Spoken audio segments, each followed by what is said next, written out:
Salut à toi, aujourd'hui je te présente un nouveau outil très intéressant que Laravel a mis en place récemment. Il s'agit de Herd. Herd, c'est le déploiement ou bien le développement d'une application Laravel sur ta machine en local. Donc, il a été conçu spécialement pour deux systèmes, Windows et Mac OS, le système Mac. Donc, soit tu peux utiliser ça au niveau de macOS ou soit tu peux utiliser sous Windows. Donc, comme tu le vois ici, ils offrent quoi? Un système de gestion de mail, de décharge, un visionneur de journal et des services. Les services, ça concerne spécialement les bases de données, tu vois. Et ça, c'est le service, la partie pro, ça, c'est-à-dire il faut faire un abonnement pour pouvoir avoir accès à ces fonctionnalités-là. Mais maintenant, si tu n'as pas d'abonnement, tu peux quand même avoir accès à certaines fonctionnalités de base. Donc, les fonctionnalités de base, c'est qui sont ici. Tu vas avoir NGX, PHP 8.4, MySQL. Comme je te disais tantôt, pour la gestion des bases de données, ça, il faut coûte que coûte faire un abonnement. Maintenant, quelles sont les caractéristiques? Comme tu vois ici, on dit l'environnement le plus rapide du monde. Tout ce dont vous avez besoin pour commencer, ainsi de suite. Il y a des screens qui vous montrent un peu comment ça se passe, comment le logiciel s'exécute, quelles sont les données, les informations qui sont affichées. Donc ça, c'est des images. Tout ce qu'on va faire tout de suite, c'est qu'on va télécharger l'exé. Donc, on va cliquer sur le bouton là et on va tomber ici où on a le projet, où on a le setup qui est là. On le lance, on installe, vous l'installez comme toutes les autres applications. Il n'y a pas de souci là-bas. Une fois que vous installez, vous tombez sur cette page là. Voilà. Vous allez tomber ici. Il va vous demander d'installer PHP 8.4. Vous allez accepter, ainsi de suite. Quand tout est fini, il va vous demander maintenant de lancer votre premier projet. Pour lancer un premier projet, il faut aller dans OpenSite. Et dans OpenSite, vous avez ici la liste de tous vos sites que vous avez en local. Donc, par défaut, vous n'aurez rien, mais vous pouvez créer. Voilà, vous pouvez créer un nouveau projet Laravel ou associer un projet Laravel qui existe. Donc, si tel est le cas, ce qu'il faut faire, c'est que vous allez venir ici, sélectionner le dossier en question. Donc, par exemple, ici, je peux sélectionner un dossier et quand je le sélectionne, automatiquement, il va te demander la version de PHP que tu aimerais associer. Si tu as différentes versions de PHP, tu vois ici, si tu as différentes versions, tu pourras choisir la version de PHP qui est associée, la version de Node.js qui est associée. Et quand c'est bon, tu n'as plus besoin de lancer la commande PHP Artisan Serve. La commande PHP Artisan Server, chaque temps, il faut que tu la lances pour que tu puisses voir. Mais avec ceci, tu n'as pas besoin de lancer cette commande, tu as automatiquement le résultat. Donc, comme il illustre ici, si je clique comme ça, on va voir. Vous voyez qu'effectivement, je suis tombé sur cette page-là. Et cette page-là, c'est le site en question. Et tout marche, hein. Tout marche en même temps.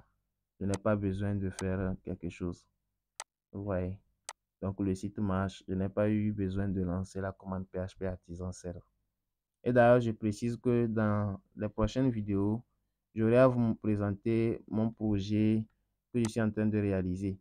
Il s'agit d'un projet de blog, que je vais concevoir avec Laravel, bien sûr. Comme vous remarquez, si je disais tantôt que je n'ai pas lancé le projet, vous voyez que je n'ai pas lancé, mais le projet marche.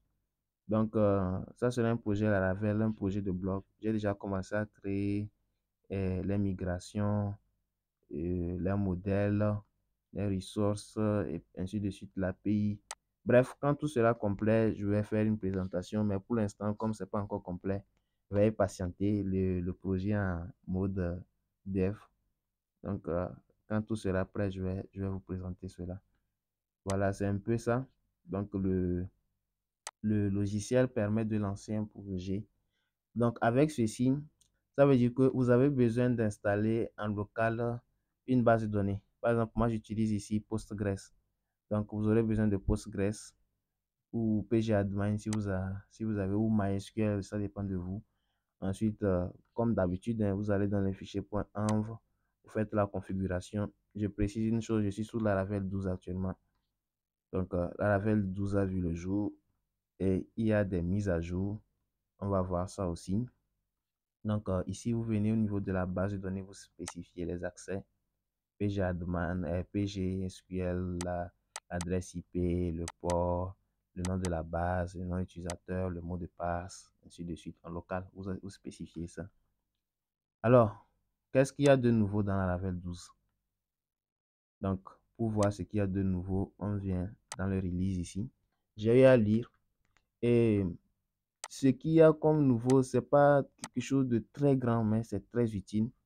Et ce qu'il y a à noter, c'est que selon l'explication qu'ils ont donnée, c'est que les mises à jour et les corrections de sécurité sont fournies pendant 2 ans quand une version voit le jour. Je ne sais pas si vous comprenez. Donc actuellement, la version 9 est sortie le 8 février 2022 et si on ajoute 2 ans, on tombe sur 2024. Donc en 2024, les mises à jour se sont arrêtées sur la Laravel 9. Donc la Laravel 10, c'est le 4 février 2025. Aujourd'hui, nous sommes en mars, donc ça veut dire que ça aussi, c'est passé. Donc ceux qui sont d'actualité, qui continuent de recevoir des mises à jour, c'est la Laravel 11 et 12. Maintenant, qu'est-ce qu'il y a eu de nouveau dans la Laravel 12? Dans la Laravel 12, ce qu'il y a eu de nouveau, c'est le fait qu'on prend en charge maintenant Work OS Hootkit. À quoi il sert? Il permet de démarrer, on va vite voir ça, il permet de démarrer très vite l'authentification haute, c'est-à-dire avec tous les systèmes de gauche à droite, Chrome, Chrome, Google, Facebook, ainsi de suite.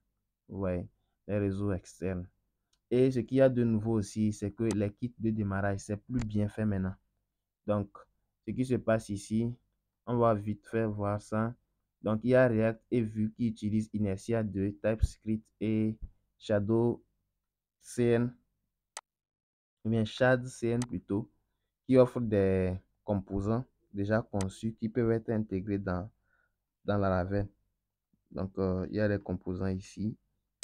Voilà, il y a les composants et le code est dispo gratuit. Donc, il vous faut copier seulement, aller coller si vous maîtrisez déjà Vue.js ou React. Voilà, c'est un peu ça. Ensuite, comme je disais tantôt également, il y a Vue.js. Vue.js, le kit de démarrage Live qui utilise la bibliothèque de composants FluxUI. FluxUI, j'étais tombé dessus en tout temps, mais il est plus ou moins cool. Moi, je l'apprécie sincèrement, sans mentir, je l'apprécie. Mais ce que je n'aimais pas chez Flux, quand j'avais découvert Flux, il était gratuit. C'était très récent. Il était gratuit, mais ce que je n'avais pas aimé, c'est de voir à quel point il faisait tout. Voilà, il te fournissait tout déjà bien fait. En fait, je me disais que moi-même, je voulais coder pour voir comment ça marche. Vous voyez un peu, c'est des balises, flux. Donc, au fait, en arrière, vous ne savez pas quelles sont les classes qui sont utilisées, alors que en entreprise, il y a des mises à jour à effectuer et si tu ne maîtrises pas bien l'outil, tu auras du mal à personnaliser. C'est pourquoi moi-même, je voulais créer mon propre Tailwind CSS, prendre des composants qui ont des classes que je peux personnaliser. Je ne sais pas si tu vois.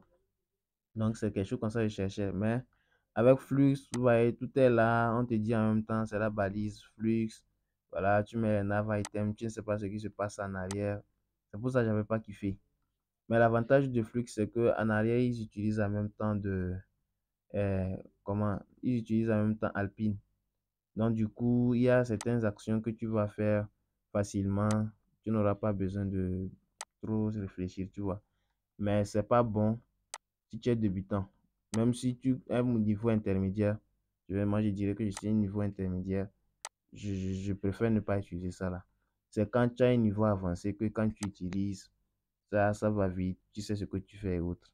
Tu vois. Maintenant, pour l'authentification, on dit avec l'introduction de nos nouveaux kits de démarrage d'application, Laravel Breeze et Jetstream ne recevront plus de mise à jour supplémentaires. Ils ont été catégoriques, ils ont été catégoriques dessus. Donc, il faut savoir que maintenant, Laravel, Breeze et Jetstream ne recevront plus de mise à jour. Sincèrement, moi je pense même qu'avec Laravel, Breeze et Jetstream là, je ne connais pas la majorité de tout ce qui est fait en arrière.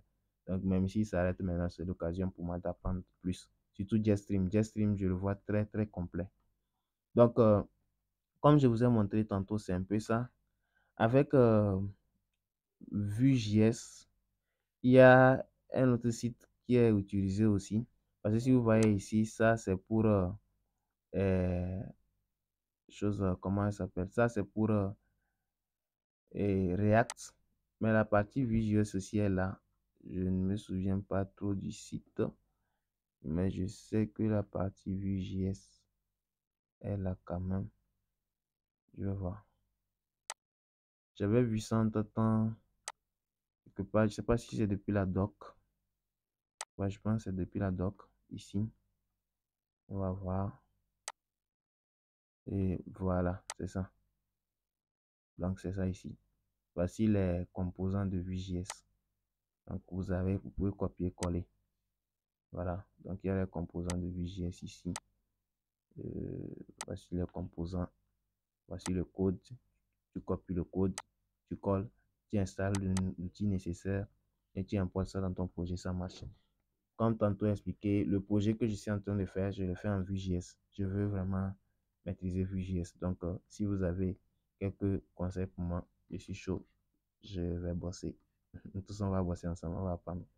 Ok, merci à tous et à plus plutôt pour une prochaine vidéo.